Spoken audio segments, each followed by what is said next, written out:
plus méritant ou le plus indiqué pour parler au nom des associations de consommateurs. Il y a beaucoup de présidents d'associations qui auraient pu le faire mieux que moi. Mais enfin, je vais essayer quand même de parler de nos préoccupations. Monsieur le directeur général, je suis très impressionné par la qualité de vos invités en termes de compétences, de notoriété et de diversité. Cela veut dire que les Sénégalais sont conscients de l'importance du secteur vital, stratégique, le secteur de souveraineté nationale que constituent les communications. Je dois dire que nous sommes tous connectés, du matin au soir, y compris même nos bébés et nos enfants. Du matin au soir, on est connectés. Je suis impressionné aussi par les usagers, la catégorie des usagers de ces communications. Il m'arrive de voir, comme nous tous, nous avons dû le voir, des mendiants qui sont dans la rue, qui ont 2 téléphones, plusieurs puces. Je vous assure. Des domestiques qui ont 2, 3 téléphones. Moi, quand j'en ai un, j'estime déjà que c'est trop. J'ai des difficultés pour tenir 2. Alors je vois des charretiers, etc. C'est pour donner l'exemple de la diversité des usagers des communications. Tous. Je suis impressionné quand je vois un bébé d'1 an ou 2 ans avec le téléphone ou la tablette de ses parents tapoter et faire des choses qui sont extraordinaires. Donc c'est pour dire que nous sommes vraiment tous concernés par ce secteur qui est un service public extraordinaire. Et c'est pourquoi je pense que le régulateur doit être un régulateur très fort. Et il ne l'est pas pour le moment, Monsieur le ministre. Et ça, nous le plaidons depuis très longtemps. Nous avons besoin que le régulateur ait des pouvoirs réels et ait une indépendance réelle surtout. Qu'il y a une loi communautaire qui harmonise la régulation. Je parle sous le contrôle de l'éminent professeur auprès de qui on apprend tout le temps. Je n'ai pas cessé de prendre des notes pendant tout ce que vous avez dit. Et je dois dire que la RTP a quand même fait un travail excellent depuis très longtemps.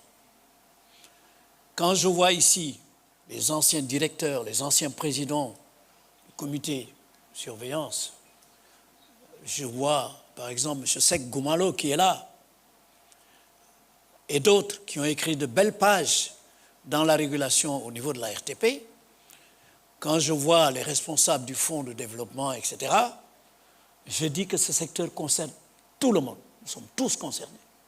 C'est pourquoi nous plaidons, nous, associations de défense des consommateurs, nous avons toujours plaidé pour qu'on renforce les pouvoirs et l'indépendance du régulateur.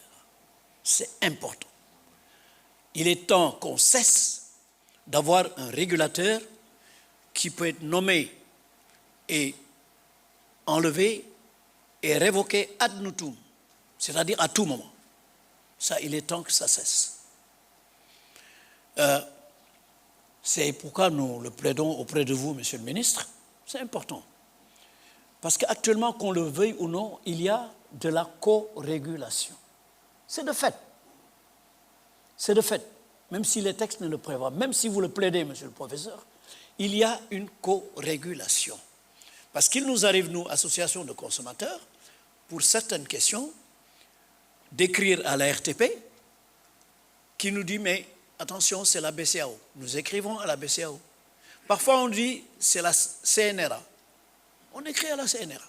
Donc, c'est transversal et il est temps que cette co-régulation soit formalisée.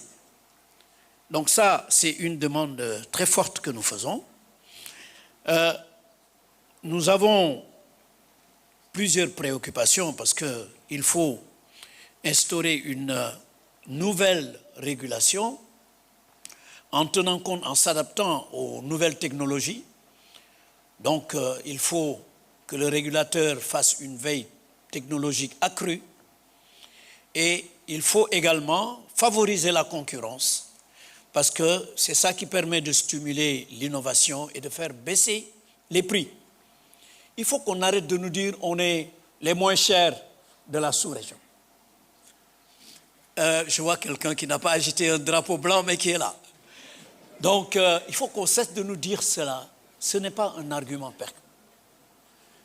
Il faut tenir compte du pouvoir d'achat des usagers. J'ai parlé tout à l'heure des domestiques et autres, etc.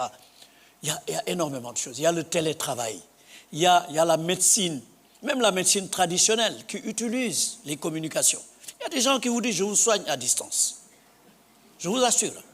C'est pour dire combien ces communications sont utiles et sont utilisées par tout le monde. Donc il faut revoir les tarifs en permanence. Il faut les adapter au pouvoir d'achat des populations.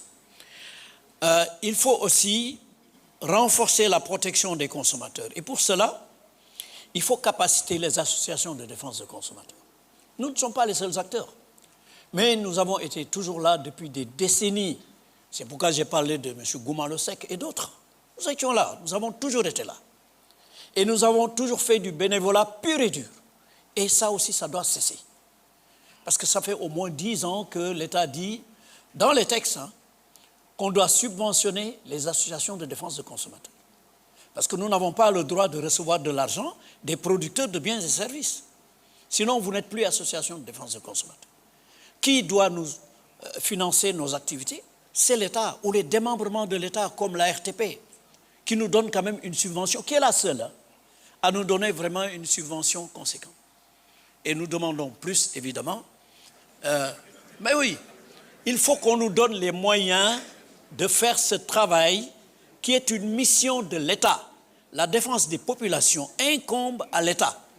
Quand des associations de défense des consommateurs le font à la place de l'État, on doit leur donner les moyens de le faire, évidemment avec un droit de regard sur les moyens qui nous sont donnés. Ça, je crois que Momandao l'a dit ce matin. Ou plutôt, M. Kanouté a dit ça ce matin. Il faut que la RTP ait un droit de regard sur les financements qu'il donne. Ça, nous l'acceptons.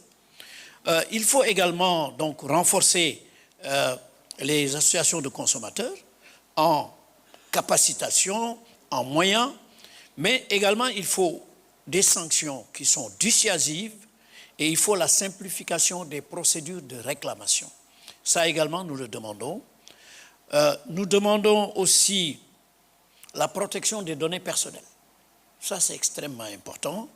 Face à la lutte et aussi lutter plus efficacement contre les fake news et les désinformations. Ça également, c'est des choses que nous attendons du régulateur, des régulateurs, dans le cadre d'une co-régulation.